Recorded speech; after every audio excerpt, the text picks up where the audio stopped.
Di perbatasan antara Republik Irlandia dan Irlandia Utara, berdiri sebuah kawasan alam bernama Geopark Cuilcagh. Kawasan ini menyimpan berbagai keajaiban geologi dan ekologi, termasuk sistem gua Marble Arch dan Gunung Cuilcagh, puncak yang menjadi daya tarik wisata utama di wilayah ini. Dari luar, tempat ini tampak seperti surga alam yang tenang.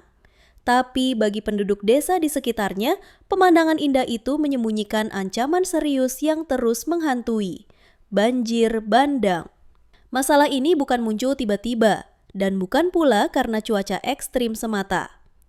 Masalah ini berakar dari kerusakan masif pada satu ekosistem penting, lahan gambut gunung. Lahan gambut adalah salah satu jenis ekosistem paling penting di planet ini. Ia terbentuk dari pelapukan bahan organik seperti lumut dan tanaman rawa dalam kondisi basah dan kekurangan oksigen. Proses pembentukannya sangat lambat, bisa memakan waktu ribuan tahun. Dulu lahan gambut menyelimuti sekitar 6,4 juta hektar wilayah kepulauan Britania seperti karpet alami raksasa yang menahan air dan menyimpan karbon. Tapi sejak abad ke-19 manusia mulai mengeringkannya untuk dijadikan lahan pertanian dan peternakan. Ratusan kilometer parit dan kanal buatan digali untuk mengalirkan air keluar dari rawa-rawa. Akibatnya, lapisan gambut mulai mengering dan retak.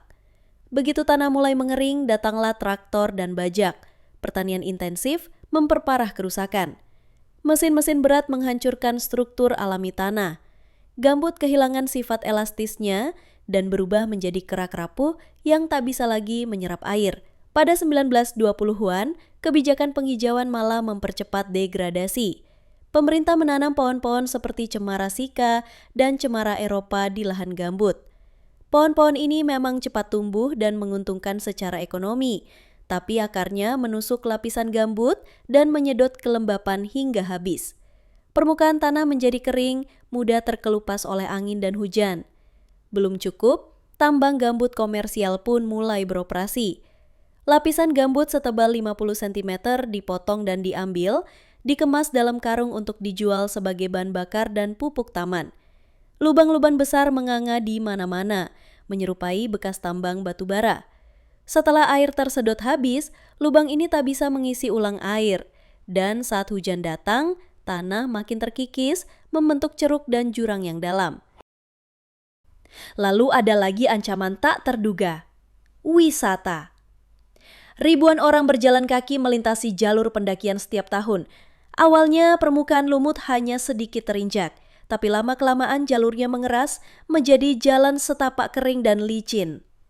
Area yang dulunya lembut berubah menjadi jalur bebatuan telanjang, membuat tanah gambut makin rusak. Tak berhenti di situ, ada juga tradisi pembakaran terkendali. Di banyak daerah, lahan gambut sengaja dibakar setiap beberapa tahun untuk mendukung pertumbuhan semak belukar yang jadi habitat burung buruan seperti belibis. Tapi, api tak bisa dibatasi begitu saja. Ia menghancurkan lapisan lumut dan menciptakan kerak kedap air yang menambah kekeringan. Lalu masuk domba. Ribuan domba dilepas di pegunungan ini. Mereka tampak tak berbahaya, tapi kenyataannya ribuan kaki dan mulut mereka merusak vegetasi permukaan gambut secara terus-menerus. Tanpa tutupan tanaman, lahan gambut tak bisa lagi menahan air. Hasil akhirnya mencengangkan, 80% lahan gambut Inggris dan Irlandia rusak parah. Dari 6,4 juta hektar yang dulu ada, kini hanya tersisa sekitar 1 juta hektar yang masih berfungsi normal. Sisanya sudah berubah menjadi tanah mati. Dan inilah yang membuat banjir makin parah. Lahan gambut yang seharusnya menyimpan air justru jadi saluran cepat bagi air hujan menuju desa-desa di kaki gunung. Lalu muncul solusi yang tak biasa, sabut kelapa. Lebih tepatnya, serat kelapa atau coconut coir yang diambil dari kulit buah kelapa. Di masa lalu, coir digunakan untuk membuat tali, kesep, dan sapu. Tapi dalam proyek restorasi lahan gambut ini, coir digunakan sebagai bahan utama untuk membangun semacam bendungan alami. Gulungan serat kelapa dipadatkan dan diperkuat dengan jaring biodegradable, lalu dibawa menyeberangi samudra dari Filipina ke Irlandia. Di sini gulungan itu diletakkan di parit-parit yang dulu digunakan untuk mengeringkan gambut. Fungsinya seperti bendungan mini. Air tidak diblokir total, tapi diperlambat lajunya. Dengan begitu, air punya waktu untuk meresap kembali ke dalam gambut. Lambat laun, kelembapan pulih, permukaan tanah menjadi lebih basah, dan lapisan gambut bisa mulai tumbuh kembali. Saat kelembapan mulai stabil, lumut sphagnum mulai tumbuh kembali. Lumut ini luar biasa, tak punya akar, tapi bisa menyerap air hingga 20-30 kali berat keringnya. Gambut yang sehat bisa mengandung 90-95% air. Satu area gambut seluas 1 hektare dan kedalaman 1 meter bisa menyimpan lebih dari 10 juta liter air. Dan jika kita bicara skala global, lahan gambut hanya mencakup 3% permukaan daratan dunia, tapi mampu menyimpan hingga 10% cadangan air tawar dunia, sebagian besar berkat lumut ini. Coconut Dam alias bendungan sabut kelapa juga membantu mengembalikan permukaan air tanah. Ini penting karena air tanah yang tinggi adalah kunci agar gambut tetap aktif dan tidak teroksidasi. Dengan meningkatnya kelembapan dan struktur tanah yang membaik, berbagai jenis kehidupan mulai kembali. Serangga air, capung, kupu-kupu rawa, tanaman pemakan serangga seperti sandiu, dan bahkan burung pemangsa seperti golden plover dan hen harrier. Dan tak hanya ekosistem, tapi juga risiko kebakaran menurun drastis. Gambut kering sangat mudah terbakar. Pada tahun 2018, kebakaran di Peak District melahap lebih dari 900 hektare lahan gambut dan menyebabkan kerugian miliaran rupiah. Tapi dengan kelembapan kembali terjaga, lahan gambut jadi aman dari kebakaran. Sabut kelapa juga bukan hanya penahan air.